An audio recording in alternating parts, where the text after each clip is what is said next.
करी प्रत्येक दिन मोर साइकिल रे ही जाऊ एथरे तेणुक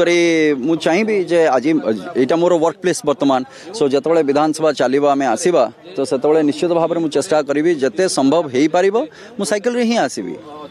एवं गाड़ी को मु अवॉइड करी मो वर्क प्लेस बर्तमान यहाँ बा ये सेक्रेटेरिएट पाखे रहा आपंकर जो जा कथा लोकसभा सदन जोटा सो पाखे अच्छी तेणुक आम से जेकोसी कम अच्छी आम चलिकी जापर बा साइकिल जापर ताले आम ये सब कर किसी दरकार भी नहीं मोटराइज व्हीकल विधायक माने एमएलए टिकट लागि गोटे चारि चकिया बड़ गाड़ी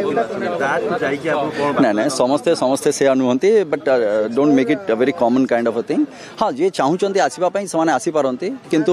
मोर इच्छा जे नहीं किसी जदि मु कंट्रीब्यूट करि परिबी आउ ये जदि आम ओडिसार जदि गणतंत्र ये होचे मंदिर जदि ए जागर गोटे मेसेज जाई परिबो जे समस्तन पई जोटा आगुरु भी मु कहिछि जे मिनिमम गोटे रेडियस फिक्स कर दियंतु 2-4-5 किलोमीटर भितर जदि अच्छी ताले आमे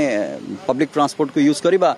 किंबा साइकिल को यूज करिबा बा चलिक आसी परिबा जदि एकदम पाखरे अछि चलिक आसी परचंती तो आसीबा सेतरे तो लोक को सरकार आपन मतामत देबे एडा निश्चित भाव रे लोक भी बुझिबा दरकार एवं सरकार भी बुझिबा दरकार ए दुई जनकर कोऑर्डिनेशन रे ही ए जिंस संभव हेई पारिबो तनु करी सेति मु कहली जे एथरे लॉ रा आवश्यकता नाही एथरे एठु बुझिबा दरकार आउ एठु करबा दरकार जे फिट है कि मु रहिबा चाहूची सो निश्चित भाव रे एटा हेई पारिबो।